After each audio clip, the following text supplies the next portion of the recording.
So Jeanine Pirro, I have no doubt, will be an exceptional U.S. attorney for the District of Columbia, one of the truly most important positions in our country, of any position, where she will restore public safety in our nation's capital, break up vicious street gangs and criminal networks, and ensure equal justice under the law. You'll see very, very big improvements in the D.C. area that I can promise you. So I want to congratulate Jeanine. I want to congratulate you and Christine and your whole family on this undertaking. Well, there you have it, folks. We have Judge Jeanine. We all know and love her from Fox News, a fearless fighter for justice and a familiar face for millions of us. And has officially joined the Trump administration as the interim U.S. attorney for the District of Columbia. And let me tell you, this is a move that is long overdue. What a smart idea by President Trump to go ahead and put Judge Jeanine to work. She's tough, she's sharp, and she doesn't back down from a fight. Never. This woman has spent her entire career putting criminals behind bars, and now she's taken the same firepower to one of the most powerful prosecutorial roles in the entire United States. And of course, Pam Bondi, the current Attorney General, took time, as you see on your screen, to swear in Judge Jeanine. In a second, she's going to talk about, hey, no more mercy for criminals. So let's take a quick look at that. And that is our first thing you may not have known about Judge Jeanine. Fantastic pick by President Trump. It is a larger arena, but no less an arena where we need justice, where we need to send a message that justice will be honored in the District of Columbia. And just last week, here in our nation's capital, two people on the brink of beginning their life had hopes and dreams that were never realized because a cold-blooded murderer made a decision to shoot them down on the streets on a cold, rainy night in our nation's capital. This will not go without just accounting. My voice should be heard loud and clear. No more tolerance of hatred, no more mercy for criminals. Violence will be addressed directly with the appropriate punishment. And this city will again become a shining city on a hill in an America that President Trump has promised to make great again and will make safe again. Mr. President, America thanks you, and I thank you. Congratulations to Judge Jeanine. Now, the second most shocking thing that you might not know about this particular judge is that she was involved in, let's just call it a wiretap plot that basically ended political ambitions that she had in the state of New York. This might sound something like a political thriller, but this really happened. Back in 2005, while Judge Jeanine was gearing up to run as New York's next Attorney General, she found herself the target of a federal investigation. Why, you might ask? Well, as it turns out, she allegedly tried to secretly wiretap her own husband. And where did she put this alleged wiretap, or at least where was she planning on putting this alleged wiretap? Well, on her husband's boat. She was convinced basically that he was having an affair with someone, and he was conducting the affair on his own boat. And yeah, you heard that right, on his own boat, because the judge suspected her husband was cheating. She reportedly asked the former NYPD Commissioner Bernard Kegg, I'm sure we all remember him, how to plant a recording device on her husband's boat. Unfortunately for the judge, it backfired and become front page news all over the United States, if not the entire world. And this scandal resulted in the FBI opening a federal probe into the alleged actions by the judge. The good news, my friends, is she was never charged. The case basically just went away, but the damage was done, and she lost. She lost pretty decisively to none other than New York's own Andrew Cuomo. Take a look at this video. Was it a passing notion or a lingering obsession? The state attorney general candidate may have spoken more than once about the possibility of eavesdropping on her husband. Jonathan Deans joins us now with exclusive new details. Jonathan? Perry Sue, Jeanine Pirro denies any criminal wrongdoing and claims all she did was complain about her husband to former police commissioner Bernard Kerik. But now News Channel 4 has learned phone conversations between the two, allegedly about a plan to spy on her husband, might have taken place over a longer period of time than we first reported. Angry over her husband's alleged affair last summer, Jeanine Pirro called Bernie Kerik and apparently complained that for weeks she had been waiting for Kerik's people to act to plant a recording device on her husband's boat. Records now in the hands of numerous defense attorneys and at least 6 different state and federal agencies show Pirro complained about Kerik's investigator. Quote, he went through the whole thing about, who had the right to be on the boat and all this stuff. And I said to him, look, I said, it's the boat's in his name, but I have a right to be on it. I'd like to go on it with you when my husband is playing golf. He wasn't comfortable with that. And with that, I just said, thank you very much. He said he couldn't trust the fact that, at some point I might say that he did it.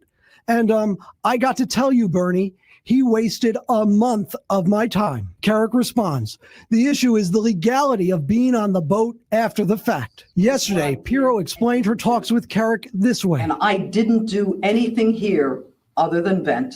Republican Pirro is handling this investigation by denying the allegations and trying to attack the professionalism of prosecutors.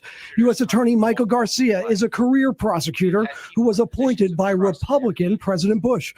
But Pirro again claimed one of the assistant U.S. attorneys on the case is biased, in part because he also prosecuted her husband on tax fraud charges years ago. I am calling upon the United States Attorney, Alberto Gonzalez, to begin an investigation, to appoint a special prosecutor. Yesterday, News Channel 4 first reported the existence of these conversations between Kerik and Pirro, and how the two apparently discussed whether it was a crime to plant the device. Kerik says, quote, but Jeanine, I'm having the same problem with everybody. Everybody is panic-stricken because it's you. I've gone out on a limb. I had 2 other people looking at this. Bernie, watch her every night. What am I supposed to do?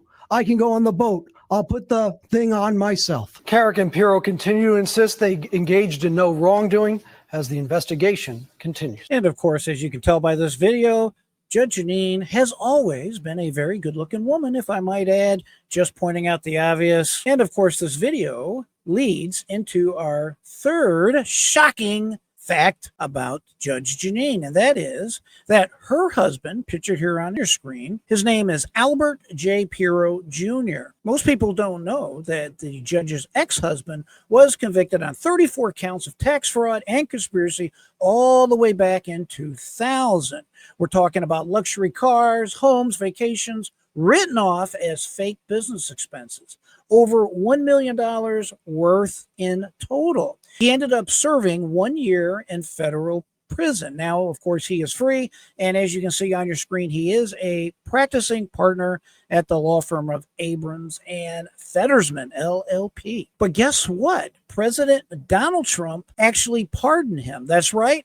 This is the same Donald Trump who just picked the good Judge Jeanine to head the D.C. U.S. Attorney's Office. It's poetic in a way, in my opinion. Judge Jeanine did not run from the drama. She faced it head on. And of course, now she's back in charge, not as a jilted wife, but of course, as the enforcer in D.C. Now, for the fourth most shocking fact about Judge Jeanine, this one goes back to the cancel culture days. Specifically, we're talking around 2019, where Judge Jeanine made a comment on her Fox News show about Representative, I believe her name is Ilhan Omar, wearing a hijab. See, pictured on your screen right now. Here is what the judge said, and I'm going to quote it exactly. It's her adherence to this Islamic doctrine indicative of her adherence to Sharia law, in which itself is antithetical to the U.S. Constitution. Once the judge said that,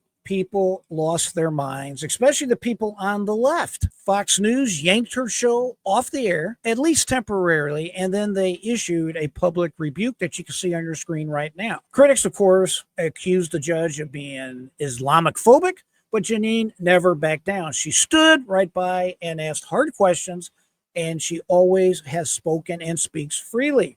And of course, now she may not be on TV any longer, but she's back in D.C. Let's take a look at the video right now. Fox News is condemning one of its own anchors, Jeanine Pirro, after comments made during her show Saturday night. Pirro questioned Congresswoman Ilhan Omar's allegiances because Omar wears a head covering. Listen to this. Think about it. Omar wears a hijab, which according to the Quran 33:59 tells women to cover so they won't get molested.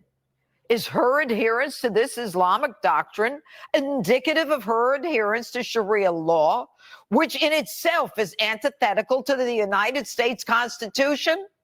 After that, Fox spoke out, rebuking her, condemning her words. Joining me right now is Chief Media Correspondent Brian Stelter, host of Reliable Sources, of course. So Jeanine Pirro saying out there things, that is not new. Fox News speaking out and condemning very clearly what she said, that is new. Yes, even though she wrote this, it was put in the teleprompter, producers must have seen it ahead of time. Fox News did take a stand against her. She's not apologizing, but the network's trying to distance itself from her by saying they strongly condemn what she said on the air, by saying it does not reflect the views of the network, and they say it's been addressed with her. Unclear how it's been addressed, but it's been discussed with her. I think that means maybe next week she'll say something on the air about this. But look, Fox News has gone back time and time again to the idea of fear of Muslims, fear of minorities. It's a part of their business model, not on the run-of-the-mill talk shows, but certainly on the pro-Trump talk shows like Jeanine Pirro. But again, networks make choices all the time, right? right. You make a choice to give someone real estate an hour or more of TV every week. And if it doesn't go beyond, I mean, the statement has been dealt with directly. If it doesn't go beyond that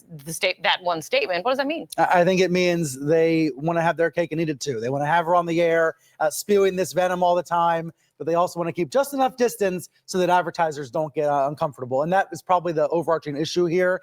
Well, the CNN anchor said, hey, I'd like to see what the next steps is for this judge. Guess what? She's in D.C. doing the work that needs to be done for our country. So amen to that. And it always bothers me, ladies and gentlemen, when I see the legacy media, anybody in a position of power, frankly, that comes out and is basically trying to stifle free speech. You may not agree with comments that someone makes, but free speech, I'm a free speech absolutist. It's absolutely imperative that we always respect one another, but at the same time, we need to be able to say what we want to say, as guaranteed by the First Amendment to the U.S. Constitution. And for our fifth and final, most shocking fact about Judge Jeanine Pirro, guess what? She was one time seriously considered as a candidate for nomination to the United States Supreme Court. And folks, personally, I'd love to see that happen once again. This consideration just shows how clearly she was respected and has always been respected in the media and frankly, just in conservative circles in general. Even during the first Donald Trump administration, Donald Trump himself reportedly considered Judge Pirro as one of the individuals he was likely to nominate to the nation's highest court. But reportedly, the timing was simply not right when Donald Trump made the decisions he made. Just reading between the lines here and just the research that I did in general, I would say basically between the constant media attacks and frankly, the fallout from her wiretap controversy, I think that pretty well closed the door to any nomination for the judge for the U.S. Supreme Court. And of course, I want to emphasize, at least for now, don't count Judge Jeanine out.